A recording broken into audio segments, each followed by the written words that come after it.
Welcome everyone, join us today as we delve into the life and legacy of Signe Tolley Anderson, the pioneering vocalist and a founding member of Jefferson Airplane, one of the most influential bands of the 1960s. So let's dive in. Signe Tolley Anderson, born Signe Tolley on September 15, 1941 in Seattle, Washington, in the United States of America.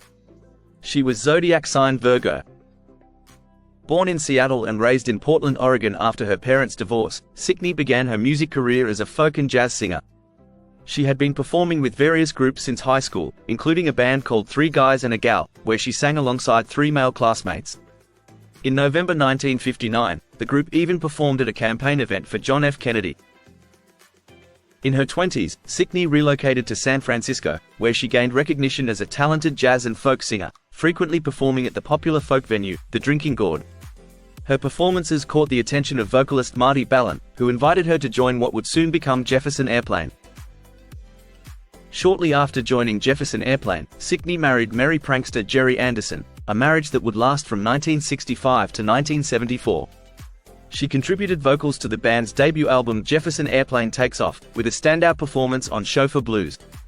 Signe had reservations about the band's original manager, Matthew Katz, and refused to sign a contract with him until he included an escape clause that would release her from the agreement if she ever left the group. Having just given birth to her first child with Jerry Anderson, she realized that touring with a newborn wouldn't be practical.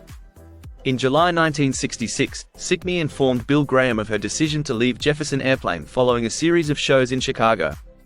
Graham requested that she remain with the band until their October performances at the Winterland Ballroom in San Francisco, and she agreed.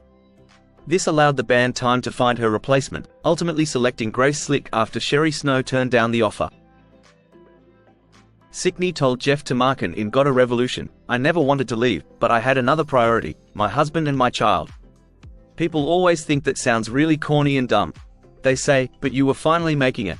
And I say, if you've got nothing left when you've gotten there, then why bother to take the journey?" But there are conflicting accounts as to what really happened, and why Signe left. "We asked Signe to leave," recalled singer Marty Balin in the same book Got a Revolution. "Her husband was an idiot. It was embarrassing us." With the band manager adding, "The band had me fire Signe after the Monterey Jazz Festival. I was political about it. The guys don't think it's a good idea for you to be in the band. It just doesn't seem to be working out." Either way, Signe's last performance with Jefferson Airplane was on October 15, 1966. Signe's final performances with Jefferson Airplane took place at the Fillmore, with 2 sets recorded and later surfacing on bootleg albums. At the end of the second set, Marty Balin announced Anderson's departure, and she gave an emotional farewell, telling the crowd, "I want you all to wear smiles and daisies and box balloons. I love you all. Thank you and goodbye." At fans' requests, Anderson performed her signature song, Chauffeur Blues, before the band closed the night with High Flying Bird. Later in 2010, these performances were officially released as live at the Fillmore Auditorium, October 15, 66. Late Show, Signe's Farewell.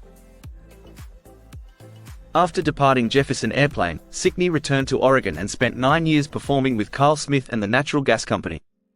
In the mid-1970s, she successfully battled cancer. In 1977, she married local building contractor Michael Alois Etlin and continued singing with Carl Smith.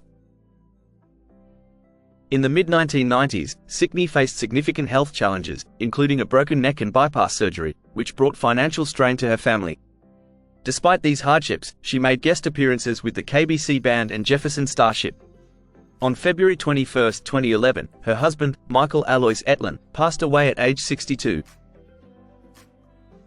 Sadly, on January 28, 2016, Signe Anderson passed away at her home in Beaverton, Oregon at age 74 due to complications from chronic obstructive pulmonary disease, COPD. She died just hours after Jefferson Airplane co-founder Paul Kantner, who also passed away at age 74. Former bandmate Jorma Kaukonen paid tribute to Signe, saying, "Signe was one of the strongest people I have ever met. She was our den mother in the early days of the airplane, a voice of reason on more than one occasion, and an important member of our dysfunctional little family. I always looked forward to seeing her when we played the Aladdin in Portland. She never complained and was always a joy." At the time of her passing, she was survived by her 2 children and 3 grandchildren. And there you have it. Though she may not have remained in the spotlight, Signe's contributions to music continue to resonate. Her talent and spirit live on through her work, reminding us of the lasting impact she had on the world of rock. Thank you for watching. Don't forget to like and subscribe for more videos on musical icons just like this. Take care and bye for now.